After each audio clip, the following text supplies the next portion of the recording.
वो जगह ले भैया ते बोल कम, पढ़ाई पर ज्यादा ध्यान दे। जो घरे पढ़। एक्सक्यूज मी करे हम कुछ भोंकी।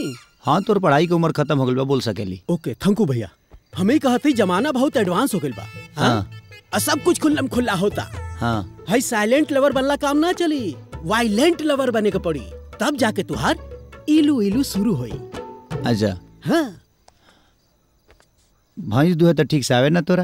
अते हमरा के लब के कोचिंग करावत रे। हाँ अरे मर्दवा कितना स्लो सोचेला। एडवांस बनो एडवांस। पहले जमाना के मर्द 4 लड़का के बाप बनला के बाद मेहरारू के नाम पूछत रहना।